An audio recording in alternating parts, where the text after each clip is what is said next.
Hello, my friend.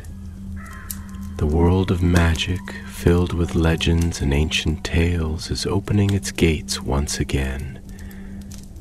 Tonight, in the Gryffindor dormitory by the crackling fireplace, I will share another story with my friends. Join us, for the magic is about to come alive. The autumn winds whispered through the turrets of Hogwarts, carrying the scent of rain and the faint echo of laughter from the great hall.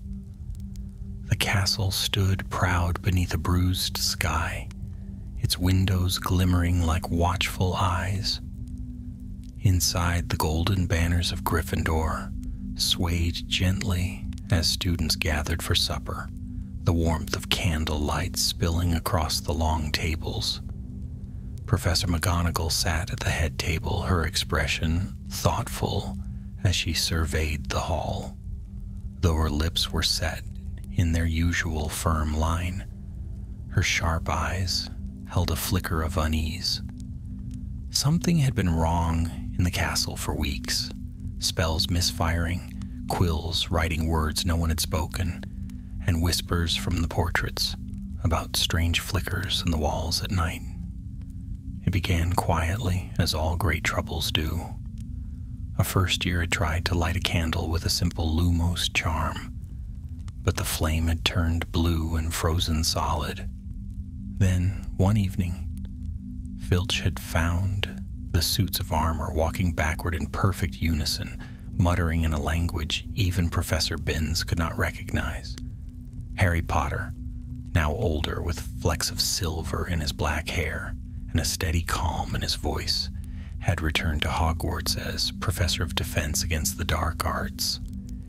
He'd thought his days of strange adventures were behind him. Yet as he watched the enchanted ceiling flicker with thunder, a familiar prickle of unease stirred in his chest. That night after the feast, he found himself summoned to the headmistress's office. The stairs spiraled upward, stone steps creaking as if whispering secrets. McGonagall stood before the phoenix statue, her arms folded tightly. "Harry," she said, her Scottish brogue sharp but weary, "I fear something ancient has awakened beneath the castle." He frowned. "The Chamber of Secrets again?" "No, something older. During the renovations of the East Tower, the builders uncovered a sealed room, the magic in its walls. It is unlike anything we've seen before." She handed him a small, tarnished key. Its surface shimmered faintly as if alive. "The room is locked by enchantments that even I cannot unravel, but I think you should see it."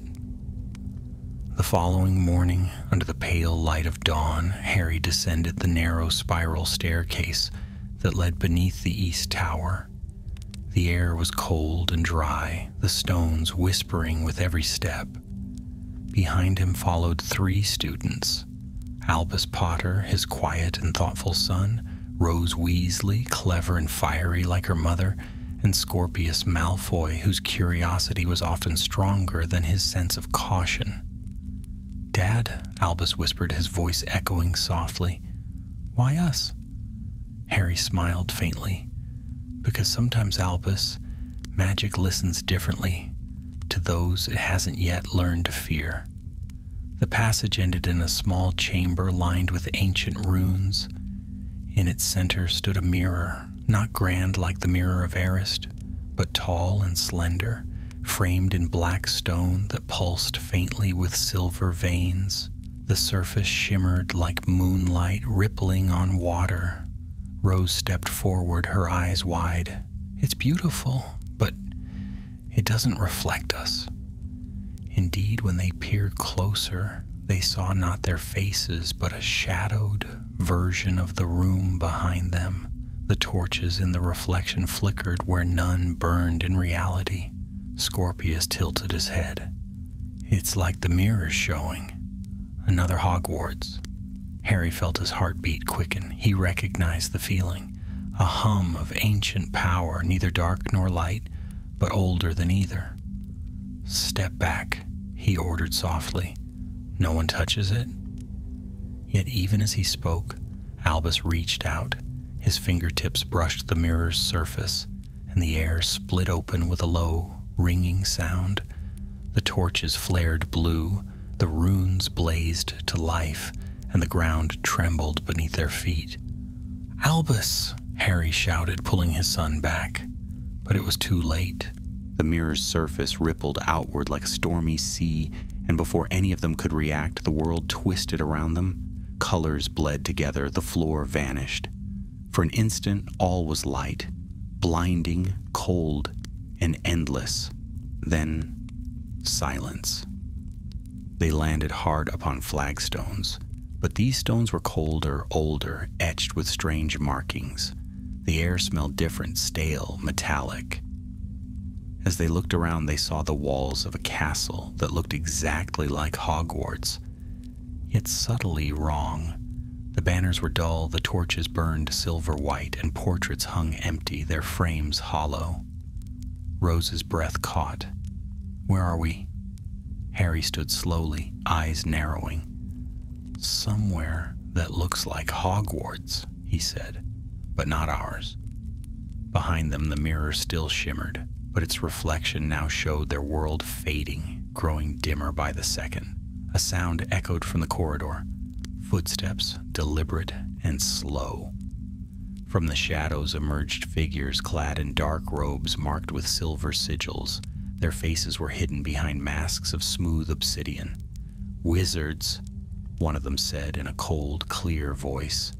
"You have violated the first law of magic." Scorpius frowned. "The what?" "The use of forbidden portals between worlds," the figure continued. "All who break the laws must stand before the council." Harry took a step forward, wand raised. "We didn't mean to cross any laws. Let us explain." "Silence," the figure snapped, raising a gloved hand. "In this realm, intent is no shield. You will come with us."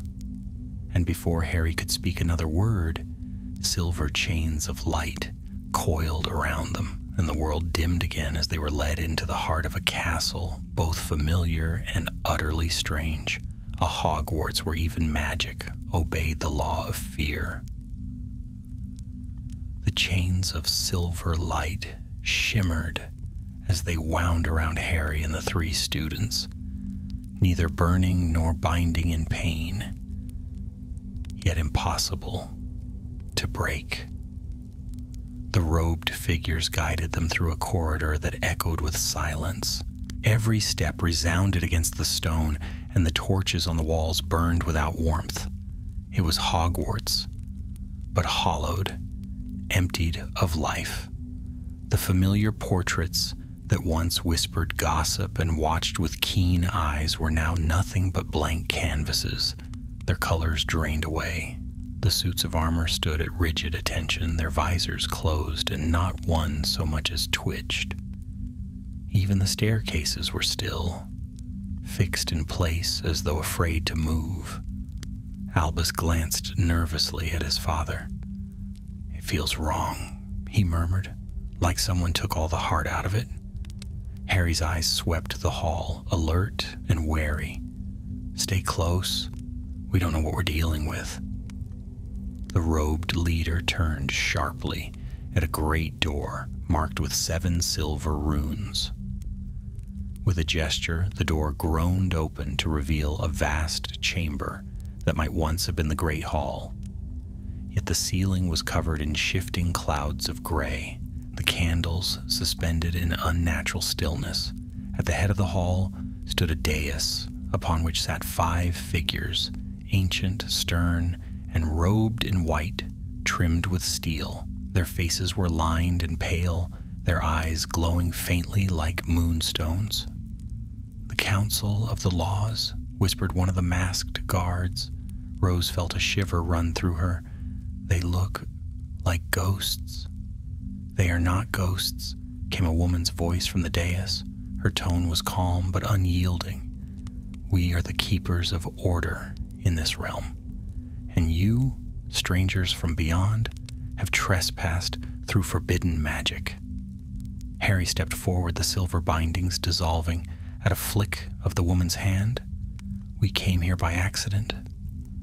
The mirror was sealed for a reason, interrupted one of the elder men, his voice like grinding stone.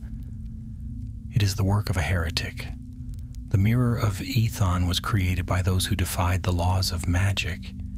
Its use, even by accident, cannot be overlooked. Scorpius frowned. We didn't use it. It pulled us in. The woman's eyes narrowed. Magic does not act on its own. Someone called it forth. Her gaze moved to Albus, who looked pale beneath her stare. You, perhaps? Albus swallowed. I touched it, but I didn't mean to. Intent, she said coldly, has no weight before the law. Rose bristled, her temper flaring. That's ridiculous. Magic's about will and intent. It always has been. The woman's expression did not change. Not here. A murmur swept through the hall as if unseen voices whispered approval. The eldest of the five rose to his feet. His robes shimmered faintly as he spoke. The punishment for breach of the first law is confinement until judgment is passed. Take them below. Harry's wand was gone, vanished from his pocket. He had no choice but to go quietly as they were led down another stairway, deep beneath the castle. The air grew colder with each step, until their breath formed mist. The dungeon was unlike anything in their Hogwarts. The cells were woven with silver threads of light that formed shifting walls, alive, humming softly. When Harry reached out, his hand met an invisible barrier that thrummed like a living heartbeat. Brilliant, Rose muttered, examining the glow. Anti-magic containment wards. But they're not like anything in our world. Because they're older, said Harry softly. Older. And far more controlled. Scorpius pressed his face against the barrier, peering through the shimmering wall. I don't understand. Why have laws like this? Magic's supposed to be free. That's what makes it magic. Before Harry could answer, a faint voice echoed from the darkness across the cell block. Because they are afraid. They turned. In the far corner of the dungeon sat a figure cloaked in gray. The voice was old but strong, carrying the weight of centuries. As he lifted his head, the dim light caught a face, marked by deep lines, eyes glinting with weary amusement. I've been here a long time, the stranger said. Long enough to know the council's ways. Harry stepped closer. Who are you? The man chuckled softly. Once they called me Ethan, the same name they gave the mirror you found. A silence fell. Rose's eyes widened. You made the Mirror of Ethan? The man nodded. I forged it to show that magic cannot be chained. The council believes in order above all things. No spells without permission, no enchantments that bend the natural order. They made laws to bind what they could not understand. And I broke those laws. Scorpius's eyes gleamed with fascination. You opened a window between worlds. I did, Ethan said, smiling faintly, and for that they banished me, to live within my own reflection. He looked at Harry, studying him carefully. You are not of this realm, yet you stand where I once stood. The mirror must have recognized something in you. Harry frowned. Recognized what?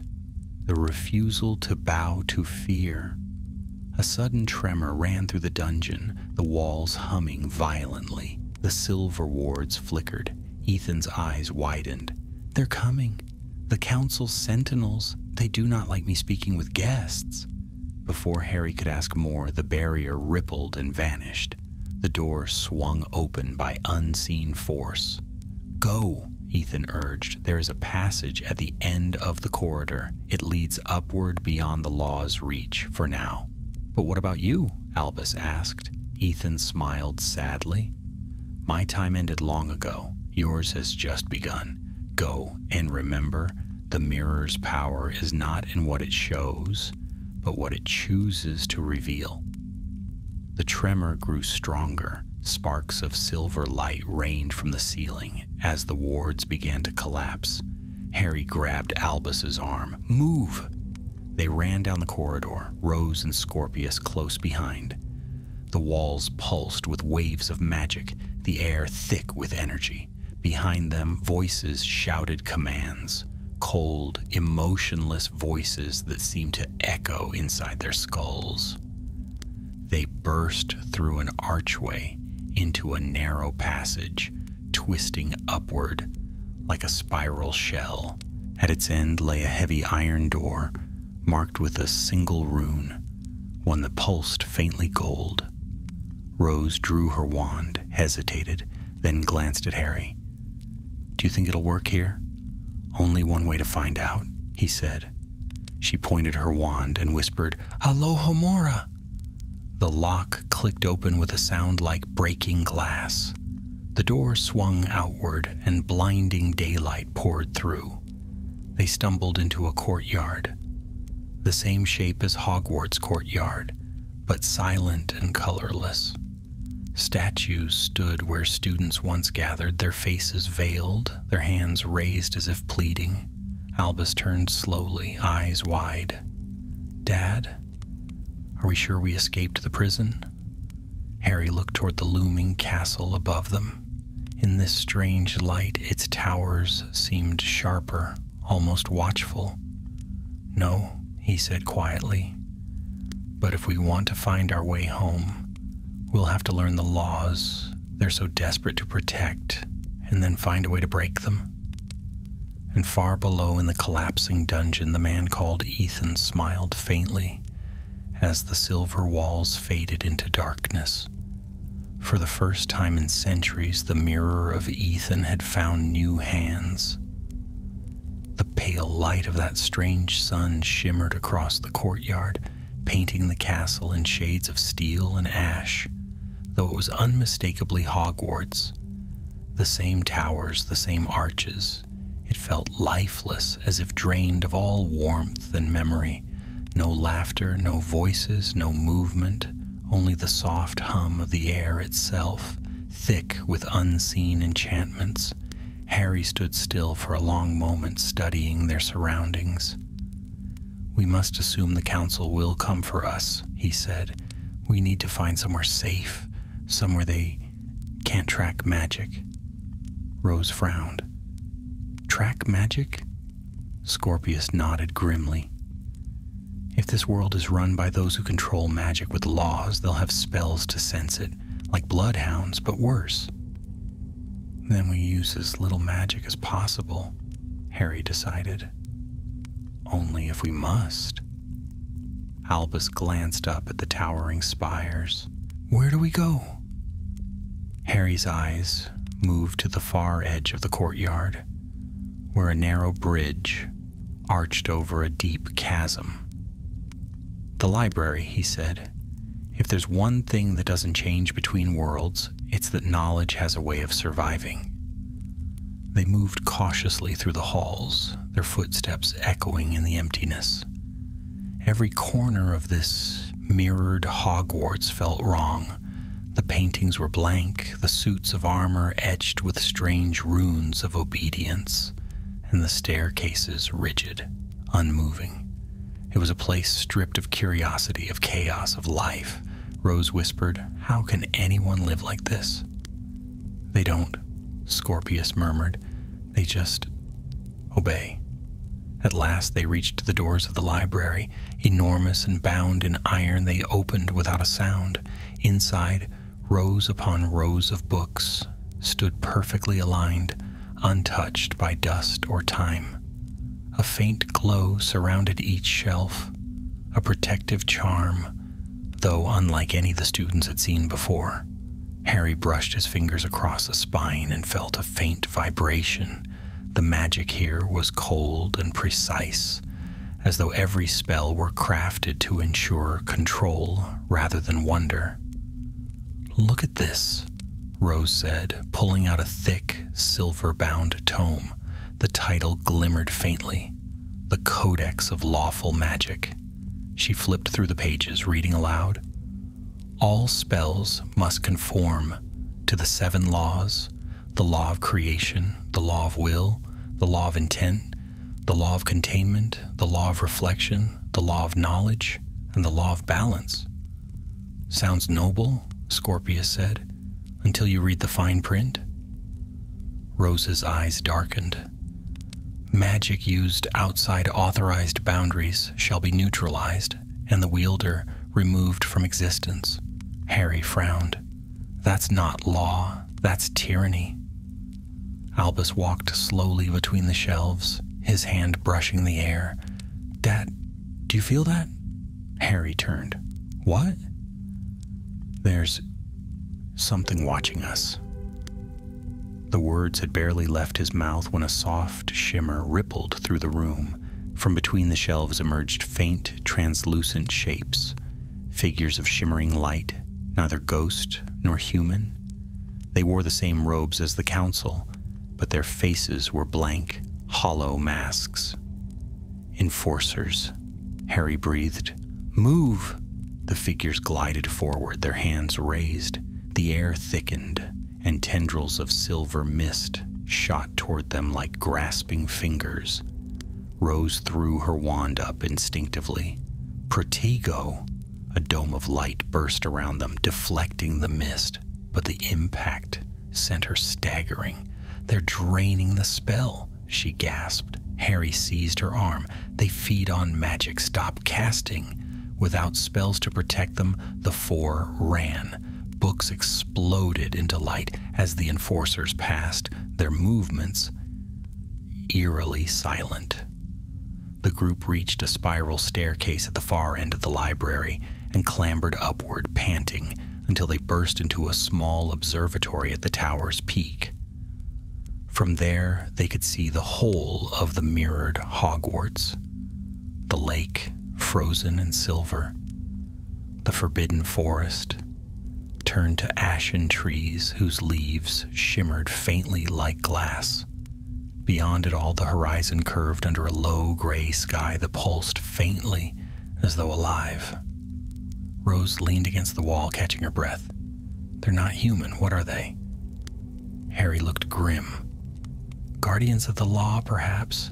Constructs bound to maintain order. They'll never stop." Albus turned toward his father. "Then how do we fight something that enforces the laws of magic itself?" Harry's gaze drifted to the mirror-shaped symbol carved into the far wall, the same design that had surrounded the mirror of Ethan. "We don't fight it. We understand it. The laws must have a weakness, or Ethan couldn't have defied them." Scorpius stepped closer, examining the carving. "If Ethan made the mirror, then maybe he left something behind. Some clue." He pressed his hand to the symbol. For a moment, nothing happened. Then the air before them shimmered, and a faint image appeared, a memory woven in light. A man stood in the same room centuries ago, his robes dark, his hands steady as he traced runes into the wall. His voice echoed faintly, as if carried from another time. Magic was never meant to obey. It was meant to live. The laws bind it, for fear of its strength. But fear is no master. Those who seek freedom must remember. The mirror reflects not what is, but what could be. The image faded. Harry's heart quickened. He's showing us something, another way to use the mirror. Albus frowned. But the mirror's still in the chamber we came from. Not necessarily, Rose said softly. If it links worlds, then maybe there's another one here. They stood in silence for a moment, the only sound, the whisper of the wind beyond the tower. Then Harry said, "We find it. If we can reach the mirror in this world, we might find a way back to ours. A sudden clang of metal echoed below. The doors of the tower burst open, and the enforcers poured in, dozens of them, their forms shimmering like liquid silver. Harry turned sharply. "Run!" They bolted up the spiral steps to the roof, where the sky stretched like a mirror of smoke. The enforcers closed in from below, their movements silent, relentless. Rose scanned the rooftop, searching desperately for any escape. Then she spotted a narrow stone bridge connecting the observatory to another tower across the courtyard. "There!" The four dashed across the bridge as the enforcers followed. The stone trembled beneath their feet, ancient and cracked. Halfway across, a streak of silver energy slammed into the bridge, splintering it. "Jump!" Harry shouted. They leapt the last few feet as the bridge crumbled behind them. Scorpius landed hard, rolling onto the ground, but they were across, barely. The tower they'd reached was smaller, darker. Inside, they found a staircase leading downward into shadow. Harry raised his wand just enough to light the way. If Ethan left a path, this might be it. They descended into the depths until the air grew heavy and the walls glimmered faintly with silver veins. At the bottom lay a round chamber filled with mirrors of every shape and size, hundreds of them, all dark, their surfaces rippling like water. Rose whispered, "It's like a hall of reflections." Harry stepped closer. "No," he murmured, "it's a prison." Each mirror showed a faint figure within, a wizard, a witch, a creature of strange form, all frozen mid-motion, their faces contorted in fear or defiance. "The council's punishment," Scorpius said quietly. "They trap the disobedient in reflections." As they stared, one mirror near the center began to glow faintly gold. Its surface rippled, and a whisper filled the chamber. "The mirror remembers its maker." Albus stepped forward, heart pounding. "Dad, it's reacting to us." Harry lifted his wand. "Then this might be our way home, or..." He hesitated. A door to something far worse, and behind them, unnoticed in the mirror's gleam, a pair of silver eyes opened, watching, waiting, as the first crack of rebellion glimmered through the realm of law. The chamber of mirrors pulsed faintly, with a rhythm that seemed alive. Each reflection flickered like candlelight, faces, hands, fragments of moments trapped in endless silence. Harry stood at the center, wand raised, his shadow fractured into 100 ghostly shapes across the curved walls. The golden glowing mirror before him drew his gaze as surely as gravity pulls a star. "It's calling to us," Albus whispered, "like it knows we're not meant to be here." Harry didn't answer at once. The hum in the air had deepened, as though the magic itself were breathing. "No," he said finally, "it's not calling us. It's remembering something, someone." Rose's eyes flicked from one mirror to another. "Ethan said the mirror reflects not what is, but what could be. Maybe this one is showing us a way back. Or a trap," muttered Scorpius, brushing dust from his robes. "We keep following strange voices and almost die every hour. Maybe we stop touching cursed mirrors for once." But even as he spoke, the golden light flared, and the surface of the mirror rippled outward. Within it appeared a scene, Hogwarts as it should have been. Warm light glowed through windows. The lake shimmered with life, and laughter drifted faintly across the air. "Our Hogwarts," Albus breathed. "It's home." Harry's heart tightened. Maybe, or maybe that's what it wants us to believe. He stepped closer, studying the reflection. In the mirror, he could see the great hall filled with students, real, living, moving. But then something shifted. The laughter stopped. The students froze, their eyes turning toward him as though they saw him. One by one, they rose from their benches, faces pale and blank, until all were staring straight at the mirror. Then, as one, they whispered his name. Harry Potter. The voice was not theirs alone. It was layered, echoing, too deep to belong to any human. Harry staggered back, wand raised. Step away. The golden light darkened into crimson, and the surface of the mirror cracked. From within came a surge of force that flung them all backward. Dust rained from the ceiling as the mirrors around the chamber began to shake, their reflections turning wild, faces screaming silently, landscapes collapsing into shadow. Scorpius scrambled to his feet. We've woken them. The mirrors began to shatter one by one, and from each broken frame poured streams of ghostly light. The trapped souls, long contained, spilled into the air, wraith-like figures of witches and wizards bound in shimmering chains. Rose's voice shook. They're the ones the council imprisoned. Harry spun toward the staircase. Run, now! They fled as the chamber erupted in blinding light. The ghosts' cries echoed after them, a chorus of despair and freedom entwined. The stairwell shook under their feet, and the walls rippled like water. At the top of the stairs, they burst through a narrow doorway into a corridor lined with windows. Outside, storm clouds were gathering, lightning flickering across the silver sky. Albus turned to his father. What just happened down there? Harry's face was grim. The laws of magic weren't just made to control power. They were made to hide it. The council imprisoned anyone who defied them. Ethan was right. They built this world on fear. A sudden crack echoed down the corridor. Behind them, the air tore open, and one of the enforcers emerged, its body flickering, half solid, half light. Its mask had cracked, revealing a faint hint of human eyes beneath, cold and empty. You have broken containment, it said in a flat voice. Return to judgment or be erased.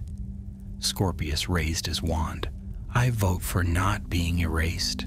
Before Harry could stop him, Scorpius shouted, Stupefy!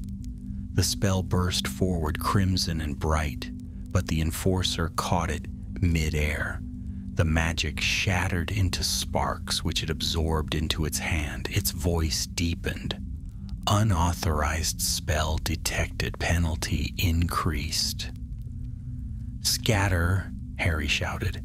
They sprinted through the corridor, dodging blasts of silvery light that scorched the walls. Rose turned and flung a handful of powder from her pocket, an invention of her mother's, a miniature smoke bomb. Concilio. A cloud of violet mist erupted, hiding them as they ducked into an adjoining stairwell. The enforcer's steps echoed behind them, slow and steady, like the ticking of a clock that could not stop. At last they stumbled into what seemed to be the charms classroom, but in this world it was stripped bare. Desks lined in perfect rows, wands locked in glass cases. On the wall hung a single plaque. Obedience is harmony. Rose looked ill. Even the classrooms are prisons. Harry pressed his palms to the desk. We need to reach the mirror chamber again. If the magic here is unraveling, we might be able to use the chaos to slip through the worlds. Albus hesitated. But Dad, what about the ghosts we freed? Won't they be destroyed? Harry met his son's eyes. They've already been destroyed. But maybe if we succeed, we'll undo what was done to them. Scorpius muttered. And if we fail? Harry's jaw set. Then at least we go down fighting for the right reason. Outside, thunder cracked. The castle groaned as though aware of their defiance. The air shimmered again, distorted, unstable. Magic itself seemed to tremble. They made their way through the deserted halls toward the east tower where they had first arrived. Every corridor was darker now, the walls alive with flickering runes. Voices whispered faintly in the stones, 1,000 murmurs blending into one. "Do you hear that?" Rose whispered. "It's like chanting." "The castle's waking up," Harry said softly. "When you break one law, all the others start to crack." At last they reached the staircase that spiraled down toward the mirror chamber. But standing at its base was a tall figure cloaked in white and silver, the woman from the council. Her pale eyes shone like frost. "You have unleashed chaos upon this realm," she said. Her voice carried neither anger nor fear, only certainty. "The prisoners are free. The laws are broken. Do you know what that means?" Harry stepped forward. "It means your order was built on lies. You've imprisoned magic itself." "Magic," she said coldly, "is not meant to rule men. It must be ruled, or it will consume all." Rose's voice rose sharply. "Then maybe it deserves to. At least it's alive." The woman tilted her head slightly. "So spoke Ethan before we bound him. He was wrong. His world fell into ruin. Yours will too." She raised her hand, and a circle of silver light flared beneath their feet. Harry shouted, "Protego Maxima."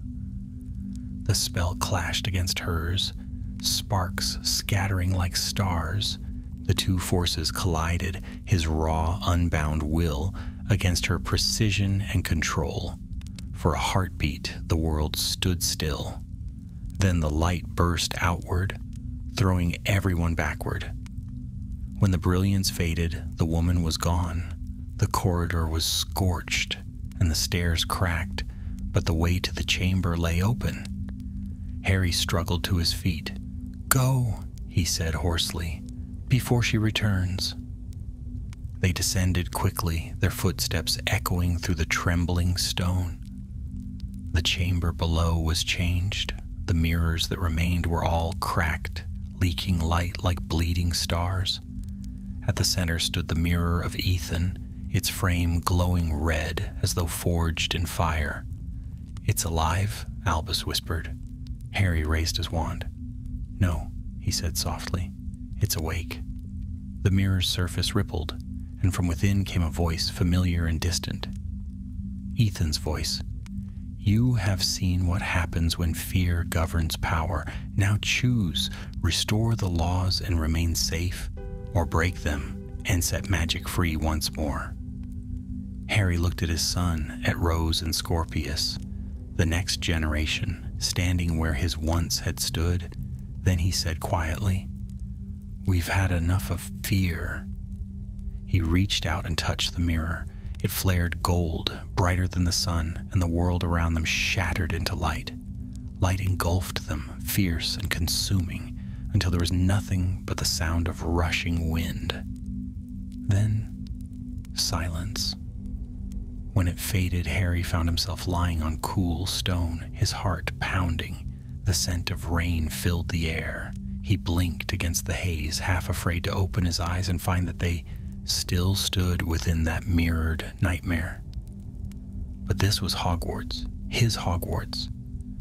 The familiar banners fluttered above, the torches flickered warm and gold, and from somewhere far above came the sound of Peeves, laughing manically about something he'd surely regret later. For a long moment, no one moved. "We made it," Rose whispered. "We're back." Scorpius gave a shaky laugh. "If I ever see another mirror, I'm hexing it on sight." Harry rose slowly, scanning the room. They were still in the East Tower chamber, but it was whole again. The ancient runes glowed faintly along the walls, and the mirror of Ethan stood silent, its surface dark and still. No shimmer, no hum, only quiet. Albus touched his arm. "Dad, it's over, right?" Harry wanted to believe it, yet something in the stillness of the mirror unsettled him. It was too calm, too quiet, like an animal holding its breath. "Maybe," he said softly, "but we should make sure." They stepped closer. The surface reflected them clearly now, 4 weary faces streaked with dust, eyes shadowed by exhaustion. For a heartbeat, nothing happened. Then, faintly like a ripple across water, the reflection smiled back. Half a second too late. Harry's breath caught. No, not over. The mirror shuddered. Cracks raced across its surface, and from within came a low hum that deepened into a roar. The torches flared blue, casting wild shadows across the walls. Rose cried out, "It's still connected to the other world." Harry raised his wand. "Get behind me." But before he could cast, the mirror exploded in a burst of blinding light. Shards of glass hung frozen in the air, glowing with silver fire. In the center of the chaos, a figure emerged, neither ghost nor man. It was Ethon, or something that had once been him, his form woven of light and shadow. "Do not fear," the figure said, its voice echoing like 1,000 whispers. "The mirror's purpose is fulfilled. The chains have broken." Harry's wand trembled in his hand. "What are you now?" "I am what remains of Ethon, the reflection that was exiled here. You freed me, and in doing so, freed magic itself." Scorpius frowned. "You're welcome, I guess." The spirit turned its hollow gaze toward him. "Do not jest, young Malfoy. The laws that bound this world have been undone, but freedom comes with cost." Rose stepped forward. "What cost?" The figure raised an arm. Around them the air shimmered, revealing glimpses of shifting images. Hogwarts towers bending, the forbidden forest rippling like water, the sky above flickering between day and night. "Magic, once unbound, will test its keepers," Ethon said. "You have torn open the seam between order and chaos. The mirror's power will not vanish. It will move. It will choose." "Choose what?" Albus asked, voice small. "Choose who shall bear it next." The images vanished. The chamber fell silent again, save for the faint crackle of fire. The mirror lay in ruins at their feet, its frame smoking faintly. Harry lowered his wand. "So it's done," he said quietly. "No more laws, no more council." Ethan inclined his head. "Perhaps, but remember, even freedom must find balance, or it becomes its own cage." The light dimmed. Slowly the figure faded until only a faint warmth lingered in the air, like the last breath of a spell. For a long time, no one spoke. Then Rose let out a shaky sigh. "So we destroyed a world, freed a ghost, and possibly doomed magic, all before breakfast." Harry managed a tired smile. "You're your mother's daughter." But Albus was staring at the broken mirror. "Dad, look." Among the shards lay one fragment still glowing faintly gold. Its surface rippled, and for a moment it showed a face. Not Ethan's, but Albus's own, only older, wiser, and behind him Hogwarts, but changed, towers rebuilt, students studying beneath banners Harry did not recognize. Then the light went out. Harry knelt and picked up the shard, wrapping it carefully in a scrap of cloth. "We'll keep it safe. Whatever this was, it isn't over." They left the chamber in silence, climbing the long staircase back toward the great hall. By the time they emerged, the morning light had broken through the clouds, and Hogwarts looked almost peaceful. Students bustled between classes, ghosts glided lazily overhead, and the portraits resumed their chatter, as though nothing strange had happened at all. McGonagall was waiting for them by the entrance. Her sharp eyes widened as she saw the state of them. Dusty, singed, and pale. Good heavens, what happened down there? Harry gave a weary half-smile. You could say we found what we were looking for. Her gaze moved past him to the students lingering on Albus. And the mirror? Gone, Harry said simply. Best leave it buried this time. McGonagall studied him a moment longer, then nodded. Very well. But whatever you stirred beneath this castle, Potter, I can feel it hasn't gone far. That night, as the castle slept, Harry sat alone in his office, the wrapped shard resting on his desk. He turned it over in his hand, and faint golden light flickered within, as though something alive still lingered.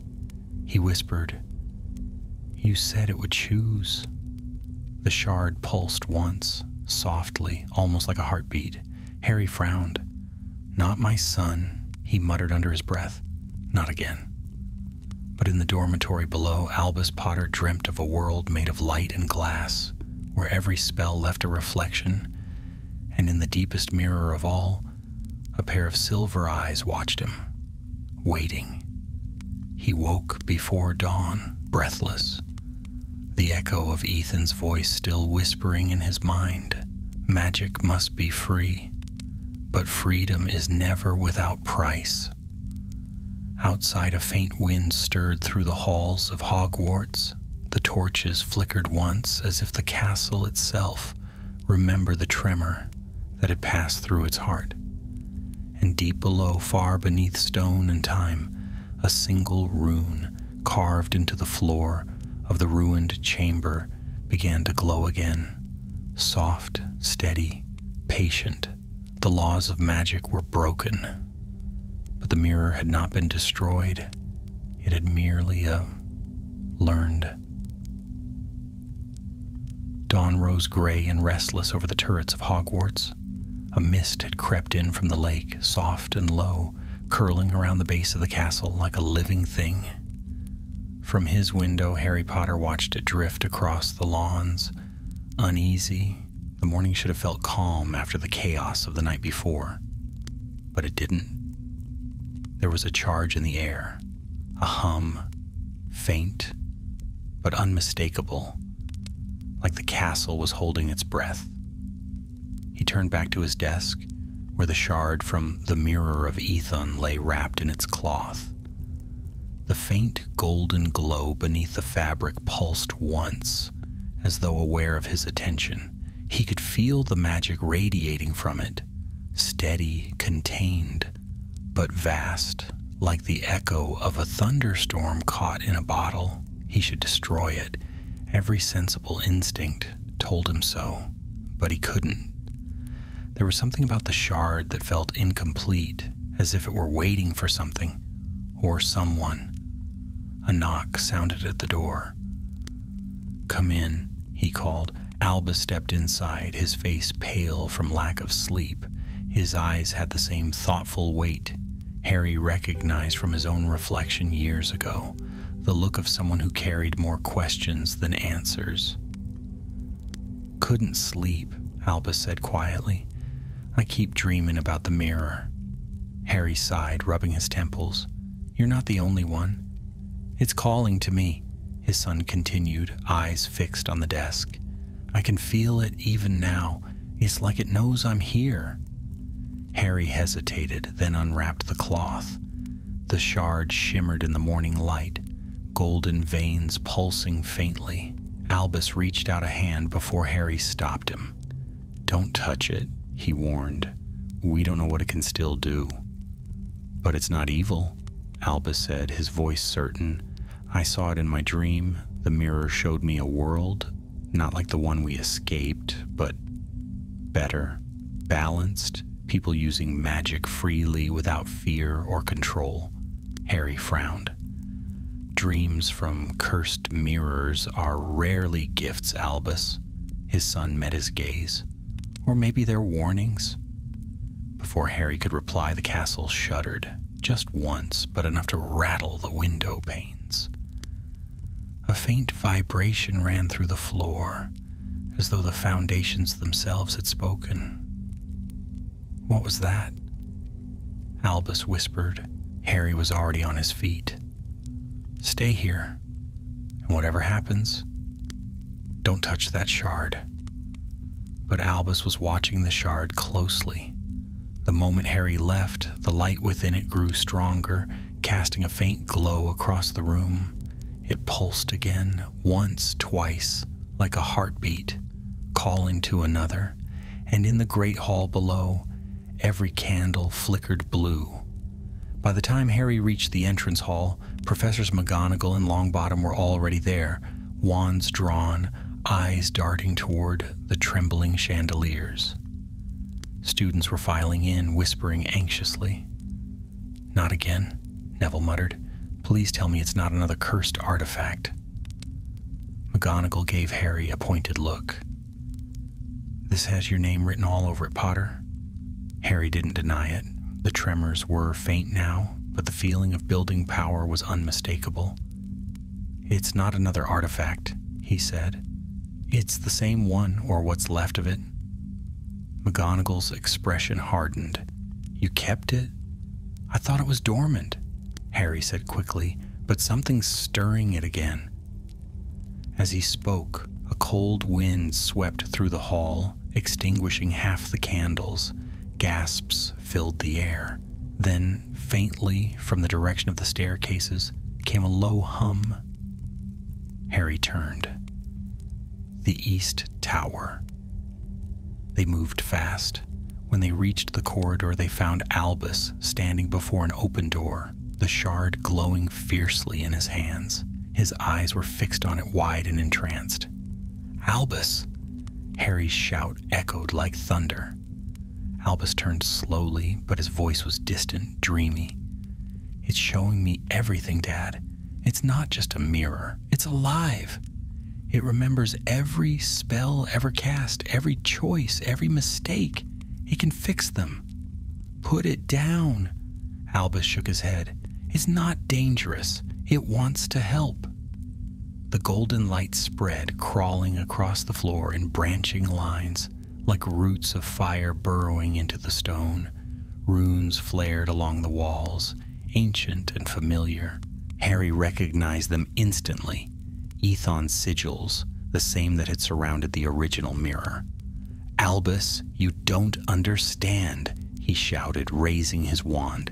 "The mirror doesn't fix things. It rewrites them. It decides what magic should be." But Albus's eyes were full of wonder, not fear. Maybe that's what the world needs. Magic without mistakes, without suffering. The light flared brighter, nearly blinding. McGonagall and Neville shielded their eyes. When the glow dimmed, the shard had melted into Albus's palm, its light now coursing beneath his skin like molten gold. Harry froze. "Oh no." Albus looked down at his hand. "I can feel it," he whispered. "It's not burning, it's thinking." Before Harry could move, the runes along the floor ignited, forming a circle around Albus. The air grew heavy with the scent of ozone and ash. From the very stones of the castle, a deep, resonant voice began to speak. "Bearer of reflection," it said, the tone neither male nor female, but something vast and timeless. "The laws are gone. The balance must be restored. Will you take the burden?"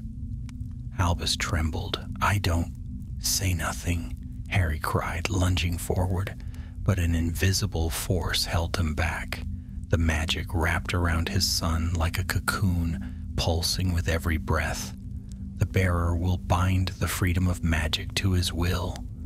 The voice continued. "Choose, or chaos will devour the realm." Albus's eyes flickered between his father and the golden light.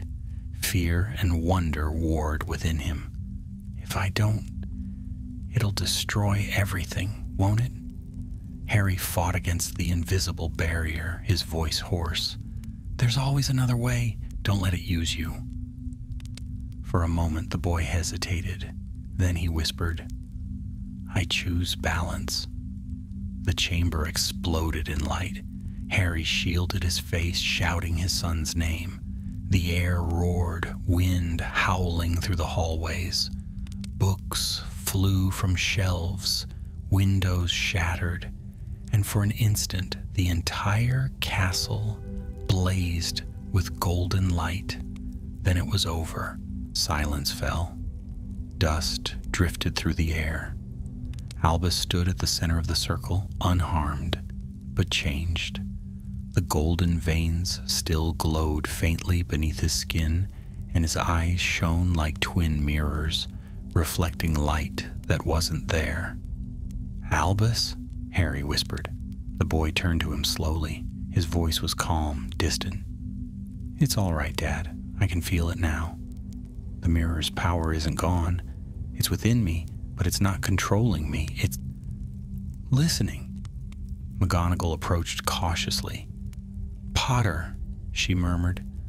"What has he done?" Harry stared at his son, unable to answer. Outside, thunder rolled across the forbidden forest. Though the sky was clear, the castle's torches flickered, then steadied, burning brighter than before. Magic pulsed through the air, alive, restless, watching. For the first time in centuries, Hogwarts breathed. And in that breath, Harry understood. The mirror of Ethan had not been destroyed. It had chosen a new keeper. For 3 days, Hogwarts stood in uneasy calm. The sky remained gray, the air thick with the scent of storms that never came. Spells worked, but not quite the same. Candles burned longer, quills wrote faster, staircases moved even when no one willed them to. It was as though the castle itself had awakened and could no longer bear to sleep. Harry moved through the corridors in silence, watching. He had taught defense against the dark arts for many years, but never had he felt the walls themselves listening. The portraits followed his movements with anxious eyes. Even the ghosts, nearly headless Nick among them, had grown quiet, their voices hushed as if afraid to speak too loudly. The change had begun the moment Albus bound himself to the mirror's power. The boy had been confined to the hospital wing since then, under the care of Madame Pomfrey and Professor McGonagall. He did not sleep much, and when he did, golden light seeped faintly from beneath his eyelids, flickering across the walls like candlelight. Harry had tried every diagnostic charm he knew. None could explain what had taken root in his son. It was not a curse, nor possession, nor enchantment. It was something older, more fundamental. When he entered the hospital wing that morning, Albus was sitting upright in bed, his hands folded. The veins beneath his skin still glimmered faintly gold, pulsing with a rhythm that was not entirely his own. "Good morning, Dad," he said softly. Harry nodded, pulling a chair beside him. "How do you feel?" "Strange," Albus admitted, "like I'm hearing everything at once. The magic in the walls, the lake, even the air. It hums like it's alive." Harry's eyes darkened. "And the shard?" "It's gone," Albus said, shaking his head. "But the mirror's memories aren't. They're in me. I see flashes of the other world sometimes, the one ruled by the council.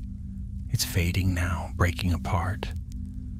But something from it is still searching."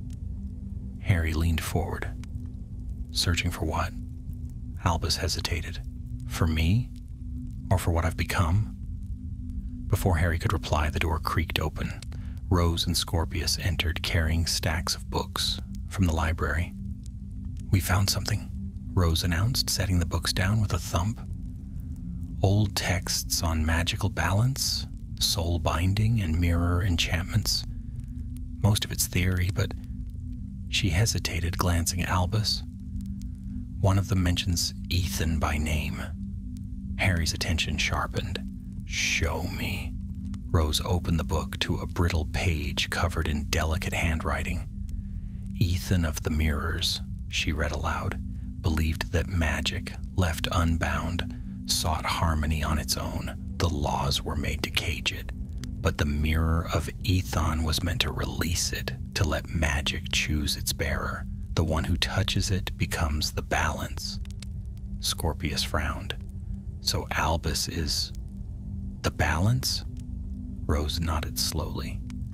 It means he's not just hosting the mirror's power, he's its counterweight, the line between order and chaos. Harry exhaled, his thoughts racing. That's why the castle is changing. Magic is responding to him now. But if it's choosing him, Rose said, then what happens when it decides he's unworthy? Silence fell. Albus looked down at his glowing hands. Maybe it already has, he said quietly. Outside, thunder rumbled over the forbidden forest. The torches along the walls flickered blue, then gold. The castle's hum deepened like a giant's slow heartbeat. McGonagall entered, her expression grave. Potter, we need you in the courtyard. Now. They hurried through the corridors, following the faint vibration that ran beneath the floor. When they reached the courtyard, a crowd of students had already gathered, staring upward in awe. At the center of the courtyard stood a shimmering shape, a mirror, tall and gleaming, formed entirely from light. It hovered above the stones, silent and still, its surface rippling like water. Neville Longbottom was pacing before it, wand raised. It just appeared, he said when he saw Harry. Out of nowhere, the wards couldn't detect it. It's not real magic, not in the usual sense. Harry's breath caught. The mirror's outline was unmistakable. It's reforming, he murmured. The mirror of Ethon is trying to rebuild itself. As they watched, the light intensified. Figures began to flicker across its surface. Shadows of people, places, other worlds. Among them, Harry saw flashes of the council's realm crumbling into silver dust. From the edge of the crowd came a voice, thin and echoing. You destroyed the laws, but the mirror remembers their purpose. The light coalesced, and from within stepped a figure, one of the enforcers, though its form was unstable, shimmering like liquid glass. Its mask was gone, revealing a human face beneath, cold, pale, and strangely familiar. Ethan, Harry whispered. The figure smiled faintly. A reflection of him, perhaps. A part that refused to fade. Scorpius muttered, Brilliant. The ghost of a ghost. The reflection turned its gaze toward Albus. You hold the balance now? But every balance needs weight. Without order, magic will consume itself. Harry stepped forward, wand drawn. You're not welcome here. The figure ignored him. The mirror's heart cannot exist without its counterpart. You freed one world but left the other to die. Now it bleeds into this one. The air darkened. The sky above the courtyard rippled, and silver cracks appeared in the clouds like lightning frozen in place. A low rumble echoed from beneath the ground. Rose clutched her wand. It's merging the worlds. Albus moved past his father, standing before the glowing mirror. His voice was steady, though his eyes burned with gold. If I'm the balance, then I can stop it. Albus, no. Harry's warning came too late. The boy stepped into the mirror's light. The reflection shimmered, wrapping around him like a cloak. The courtyard trembled, and every student stumbled back as magic surged outward in a wave of blinding radiance. Harry ran forward, shielding his eyes. Albus! When the light faded, the mirror was gone. So was his son. In its place stood a circle of scorched stone, glowing faintly gold. For a long moment, no one spoke.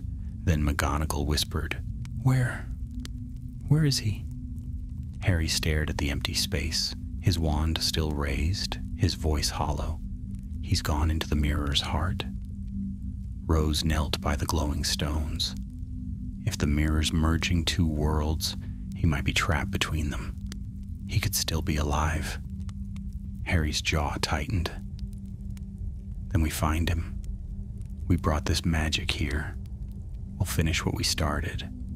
He looked up at the storm forming above Hogwarts, at the cracks in the sky and the shifting silver light that bled through them. Somewhere within that brilliance, he could feel it, the faint pulse of the mirror calling, and his son's heartbeat echoing within it. The world was beginning to fracture again. And this time the battle would not be against the laws of magic, but against the very heart of magic itself. Harry turned to Rose and Scorpius. "Get everything you can on Ethan's final enchantments. If the mirror rebuilt itself once, we might use that link to bring him back." "And if it's too late?" Rose asked quietly. Harry's eyes burned with resolve. "Then we go after him." The storm above roared to life, casting lightning across the castle towers. Magic surged through the air, wild and unbound, answering not to law or command, but to will. And in the heart of that storm, deep between two worlds, Albus Potter opened his eyes to find himself standing in endless light. The voice of Ethon whispered through the brightness, "The mirror does not show truth, child. It shows the choice that makes it." Albus Potter stood in a realm of light and silence. The air shimmered around him, thick as water, filled with faint motes that drifted like stars.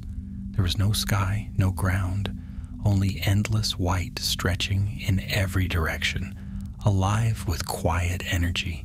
Each breath he took echoed softly, as though the air itself was listening. He turned slowly, heart pounding.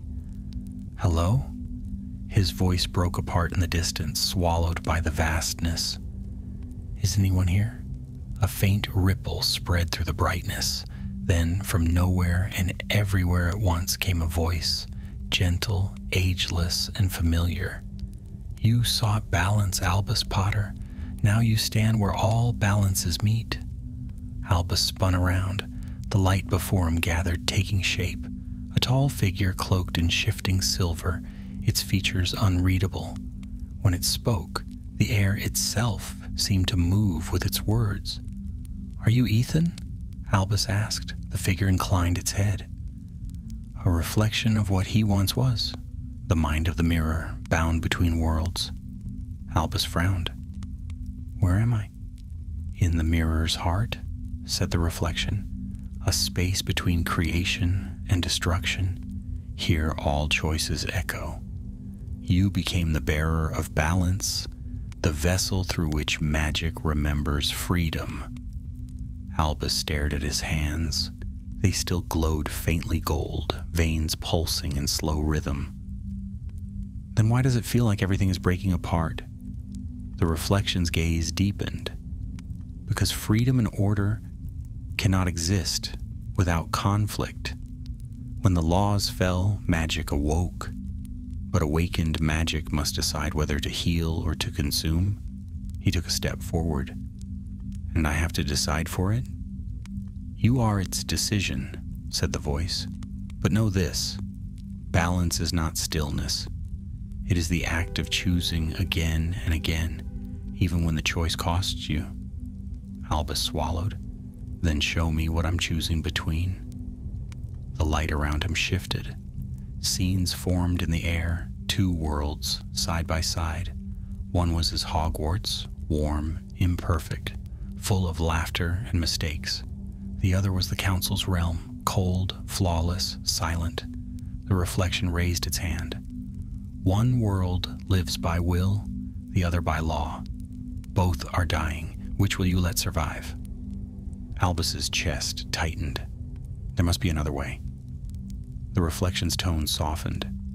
There is always another way, but it demands sacrifice.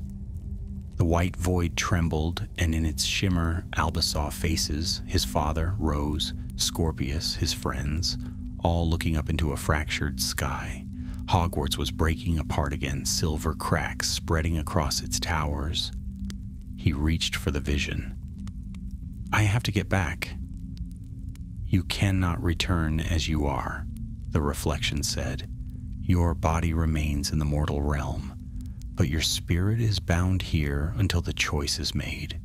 The balance must be sealed, or both worlds will collapse. How? The reflection extended a hand.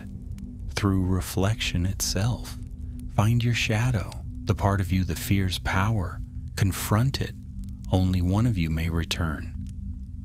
The light flared, blinding him. When it faded, he was no longer alone. Standing opposite him was another Albus, identical in every way except for his eyes. They were not gold, but silver, sharp, and cold. The other spoke first. You think you can control it, but magic doesn't want control. It wants direction. It needs law. Albus shook his head. No, magic needs trust. The mirror was wrong to cage it. Wrong? The silver-eyed double smiled faintly. Order is not wrong, it's mercy. Without it, your world burns. Spells turn wild, potions explode, and the innocent suffer. You saw what happened in the Council's realm when they broke free. Is that what you want for your Hogwarts? Albus hesitated. I want choice. Choice is chaos. The double's voice hardened.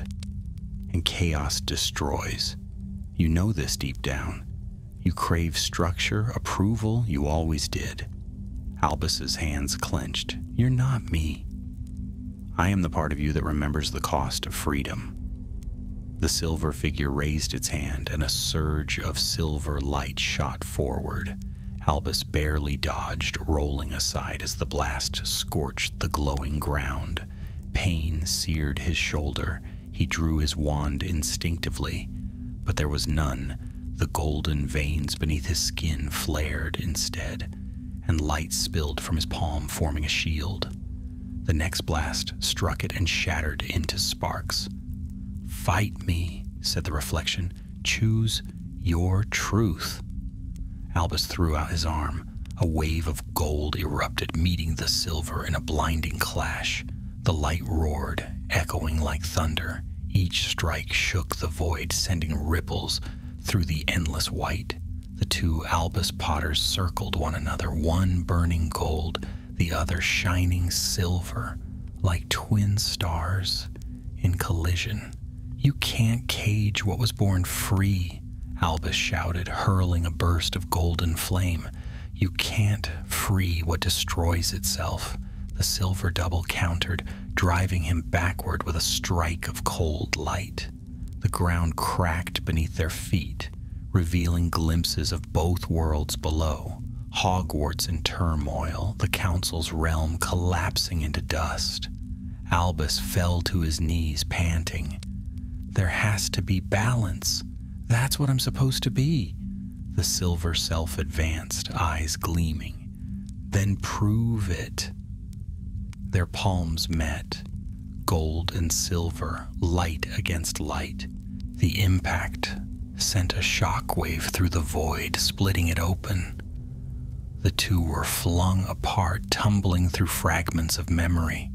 His childhood, his first day at Hogwarts, his father's weary smile, the echo of his mother's laughter. When he hit the ground again, the void had grown darker. His double knelt across from him, just as battered, breathing hard.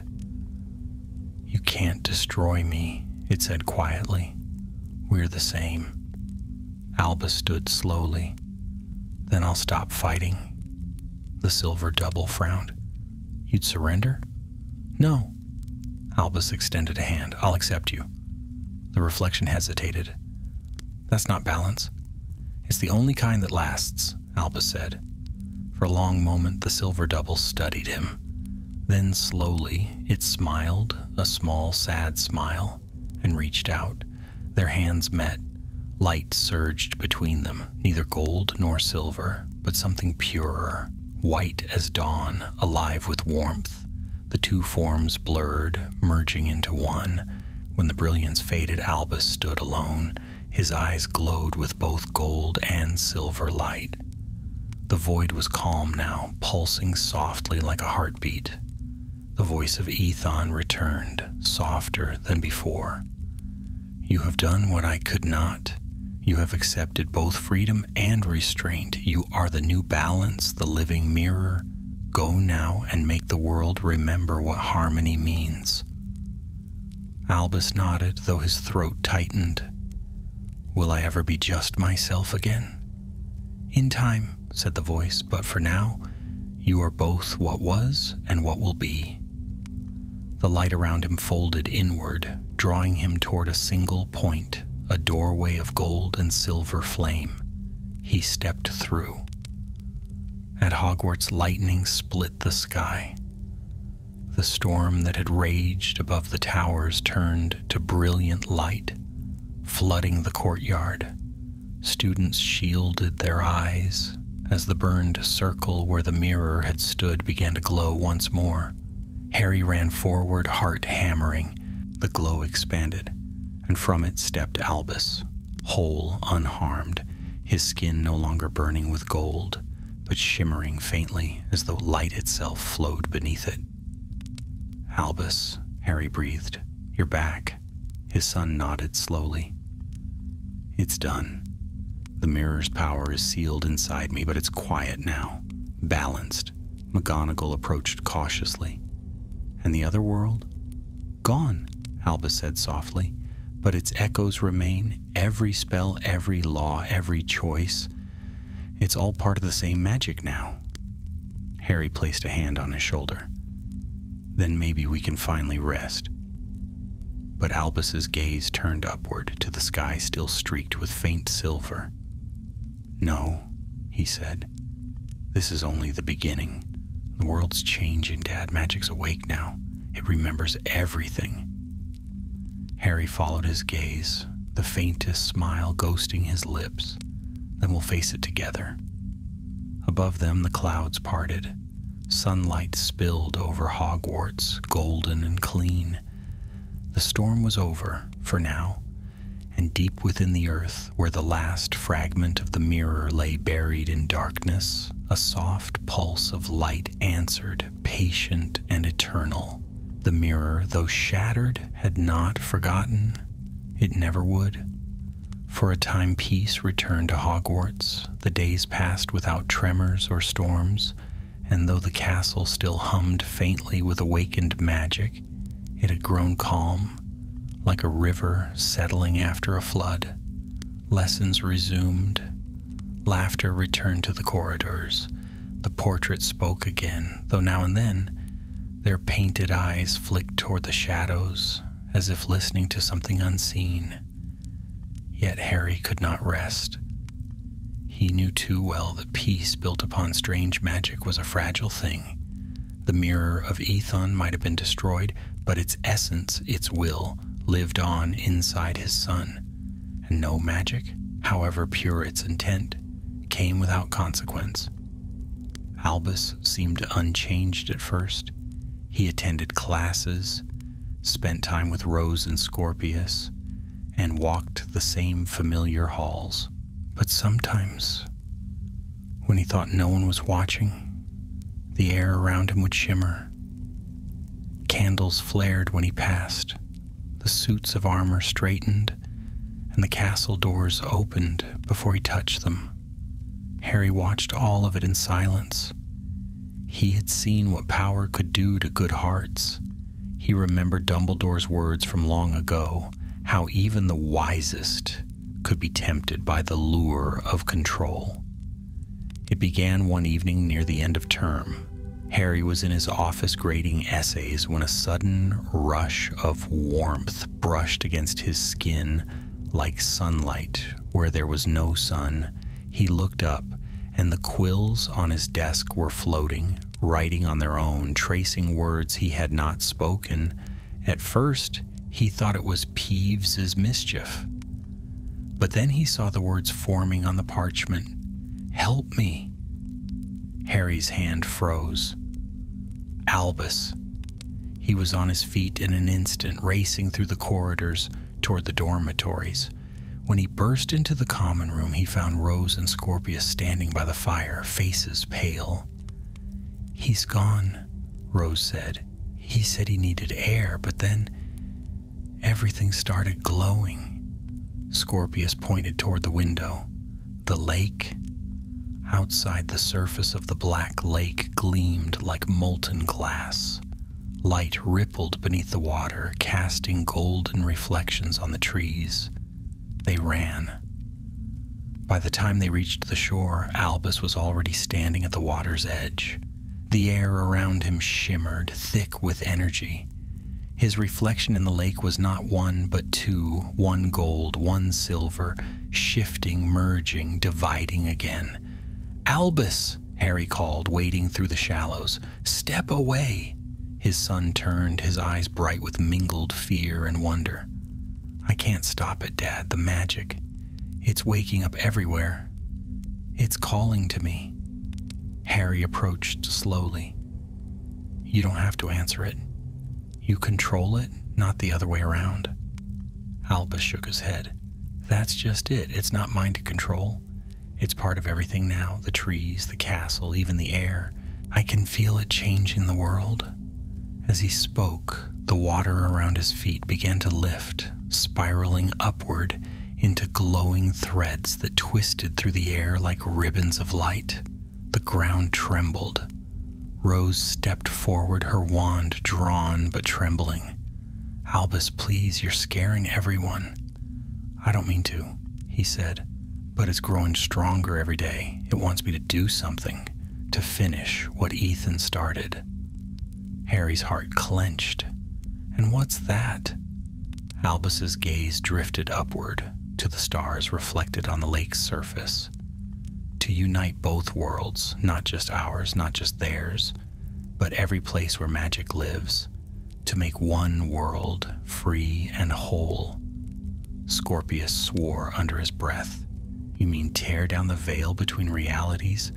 That's not creation, that's madness." Albus's expression was pained. "It's not madness if it works." Harry reached him then, gripping his shoulder. The light flared, hot and wild, but he didn't let go.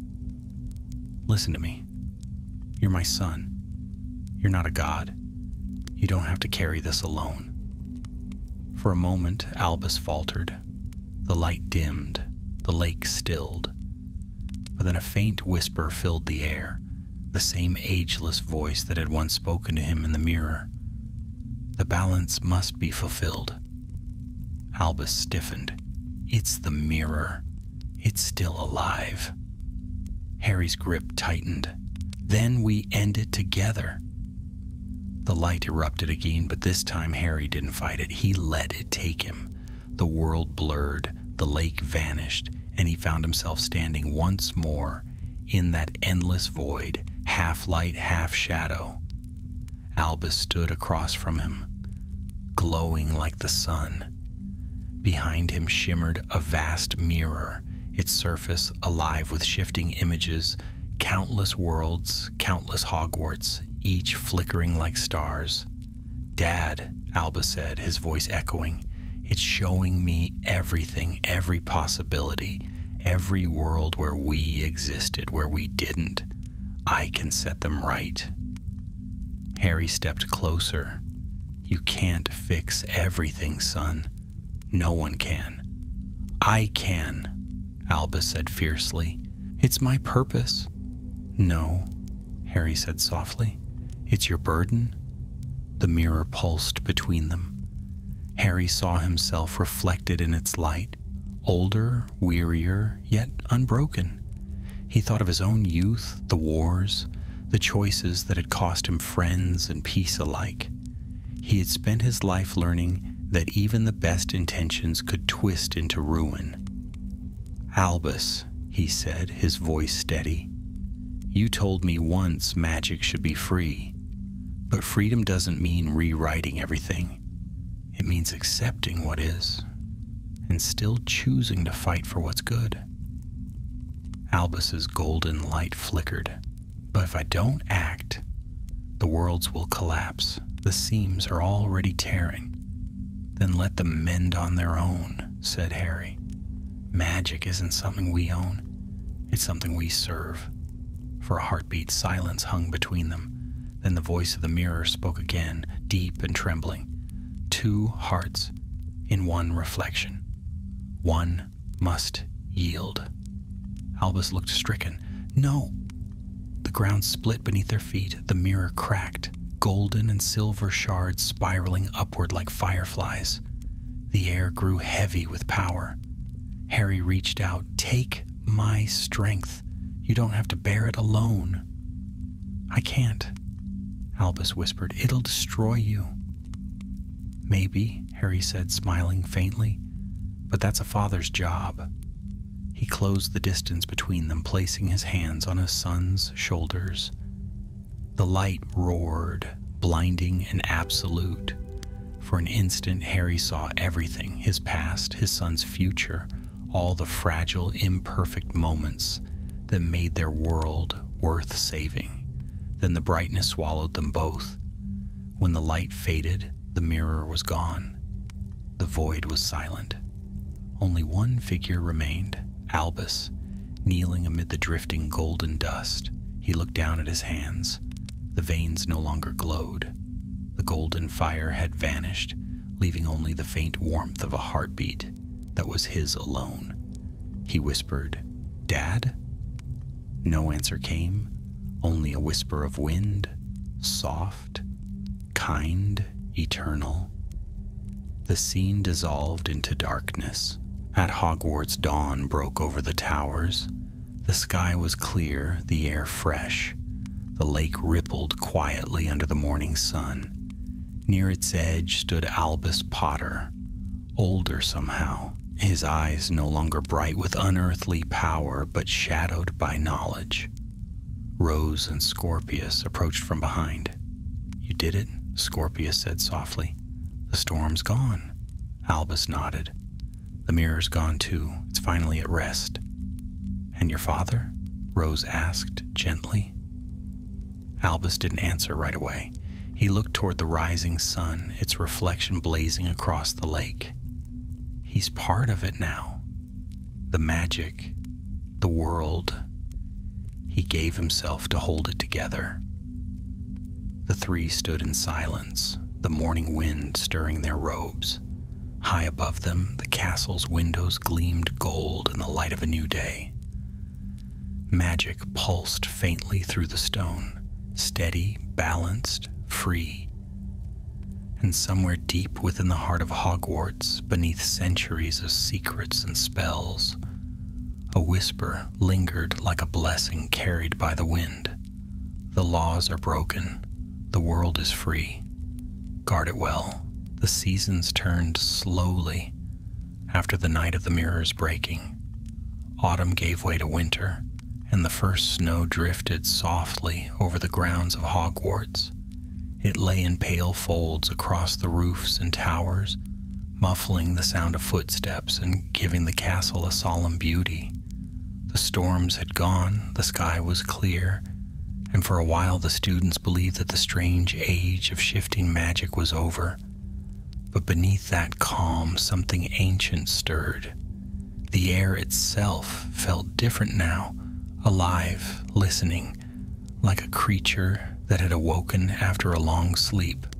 Charms performed with perfect precision grew unpredictable, sometimes brighter, sometimes faint, as though testing their casters. Even the ghosts whispered that the castle had begun to dream again. Albus Potter moved through those quiet corridors like a shadow. He spoke little, smiled less, but his eyes saw what others could not. Runes long faded, now gleamed faintly when he passed. Portraits bowed their heads without knowing why. And sometimes the snow outside melted in patterns that mirrored the shape of his hand. He'd not spoken much of what had happened that night by the lake. He remembered the blinding light, his father's voice, the warmth of a presence that had vanished even as it saved him. Since then, he carried within him a silence that no spell could break. The power of the Mirror of Ethon was gone, or so he told himself, but he could still feel its heartbeat when he closed his eyes. The world, too, had changed. Strange reports arrived at Hogwarts. Rivers that glowed by moonlight, forests where trees whispered in human tongues, creatures once thought extinct now appearing at the edges of villages. The Ministry of Magic called them resonances, remnants of unbound power, but no one understood their purpose. Professor McGonagall summoned Albus to her office one evening. The fire burned low, throwing her sharp features into golden relief. "Mr. Potter," she said, her voice quieter than usual, "the world owes you a debt, but debts of magic are never simple things. Do you still feel it, the mirror's pulse?" Albus hesitated. "Sometimes, in dreams."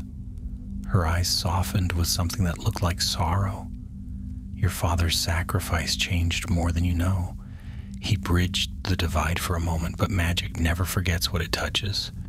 It remembers him, and through you, it remembers itself." He swallowed hard. "Is that dangerous?" "It depends," she said slowly. "If memory turns to longing, perhaps. Magic has always desired to belong somewhere. If it decides that place is you." She let the words fade. Albus looked down at his hands, at the faint shimmer that lingered beneath his skin. That night he dreamed again of the lake. He stood upon its frozen surface, the stars reflected beneath his feet. A figure waited on the far shore, cloaked in shadow and light. It was not his father, though the shape of it made his heart ache. "Who are you?" he called. The figure's voice was deep, neither man nor woman.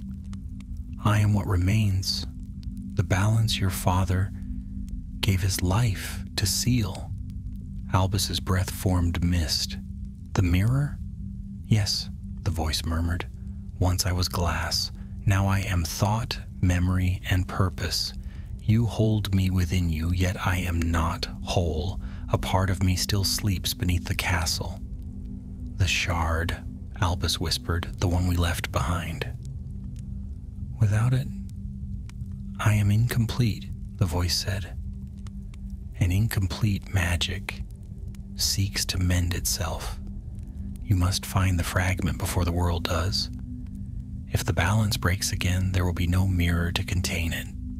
He reached toward the figure, but the ice cracked beneath his feet, the reflection of the stars shattering into darkness.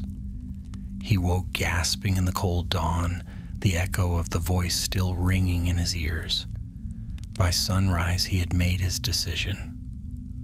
Rose and Scorpius found him by the entrance hall, his cloak already fastened, his wand at his belt. "You're going after it, aren't you?" Rose said, though she already knew. He nodded. "It's somewhere below the castle, where the mirror first stood. I can feel it calling." Scorpius crossed his arms. "You nearly tore the world apart last time. Maybe don't go alone." Albus hesitated, then smiled faintly. "I was hoping you'd say that." Together they descended through the hidden stairways and forgotten tunnels of the school, following the faint hum that only Albus could hear. The further they went, the older the stones became. Dust hung thick in the air. Strange runes, worn by centuries, glowed faintly under Albus's touch. At last they came to a chamber none of them had ever seen, a vault carved deep beneath the foundation, where the air shimmered with power. In its center floated a single shard of gold, no larger than a hand, spinning slowly in the darkness. Rose stepped back. "It's beautiful." Scorpius frowned. "It's dangerous." Albus moved closer. The light from the shard painted his face in shifting patterns. "It's both," he said quietly. "Just like magic itself." The shard pulsed once and the air trembled. A whisper filled the chamber, distant and low, yet achingly familiar. "Albus." His heart stopped. The voice was his father's. He reached toward the shard. It brightened at his touch, and for a heartbeat, he saw an image within it. Harry, standing in the same chamber, his hand outstretched, smiling that quiet, steady smile that had always meant safety. Then the vision flickered, and the voice grew faint. Remember, balance. The shard's glow dimmed, falling into Albus's hands like a dying star. For a long moment, none of them spoke. Rose was the first to move. What do we do with it? Albus looked up, his eyes distant. We keep it safe. Not in a vault, not in the ministry. Somewhere it can't be used or forgotten. It's part of me now, and maybe part of everyone. He turned to leave, but as they began the climb back to the upper halls, a faint tremor ran through the stones beneath their feet. The castle groaned softly, not in warning, but in acknowledgement, as though it understood. When they reached the open air again, snow was falling thickly over the grounds. The great lake gleamed under the pale winter sun. Scorpius looked back toward the towers. Do you think it's really over this time? Albus watched the flakes drift down, melting on his sleeve. No, he said, magic never ends. It changes like we do. But maybe that's what my father wanted, to make it live. Rose smiled faintly. Then we'll guard it. For him. Above them, the bells of the clock tower told the hour, their deep chime rolling across the white fields. Students hurried between classes, unaware of the ancient forces shifting quietly beneath their feet. Albus lifted his gaze to the sky. The clouds parted just then, and sunlight spilled across the castle, turning the snow to gold. He could almost hear his father's voice in the wind, calm and certain. The world is free. Keep it so. He closed his eyes and let the warmth wash over him. And though the mirror of Ethan was no more, its legacy lived on, in the stones of Hogwarts, in the hearts of those who had touched its power, and in the unbroken bond between father and son. The laws of magic had fallen, but in their place stood something far older and stronger: trust. And for the first time since the night of the mirrors breaking, Albus Potter smiled. Spring came to Hogwarts with a quiet grace. The snow melted from the eaves, leaving the castle glistening like carved glass beneath the morning sun. Crocuses pushed through the thawing soil, and the lake, at last, shed its icy armor. The air smelled of renewal, earth and promise, and the faint sweetness of magic reborn. Months had passed since the night Albus had reclaimed the final shard of the Mirror of Ethon. The tremors had stopped, the skies had cleared, yet the world was not as it had been before. Magic itself felt different, softer, more alive. Spells now responded not only to will, but to intent, bending to the heart as much as to the wand. Even the simplest charms shimmered with new colors, as though every act of magic had rediscovered its wonder. Albus Potter stood at the edge of the great lake, his cloak billowing in the spring wind. The water rippled with sunlight, and the reflection of Hogwarts glowed on its surface, steady, serene, whole. He breathed deeply, the scent of blooming grass filling his chest. But beneath that calm, he sensed the faint hum of the shard still within him. It no longer burned, no longer spoke, but its presence was constant, a reminder of what he had become. He was no longer merely a student, nor the boy who had stumbled into the depths of forbidden magic. He was something new. A keeper, perhaps, though he still did not fully understand what that meant. Behind him came the soft crunch of footsteps on gravel. Rose Weasley appeared, her red hair bright against the pale sky. Scorpius followed, his wand tucked carelessly behind his ear, eyes narrowed against the light. "You've been down here every morning," Rose said, folding her arms. "You're going to catch a cold." Albus smiled faintly. "Magic keeps me warm." Scorpius rolled his eyes. "Oh, right? Because you're practically a walking spell now?" Rose elbowed him. "Be kind." "I am kind," he said quickly, then added under his breath, "Just honest." Albus laughed softly, and the sound carried across the lake. For the first time in what felt like forever, it didn't echo with sorrow. He turned to them. "Do you ever think about what happened?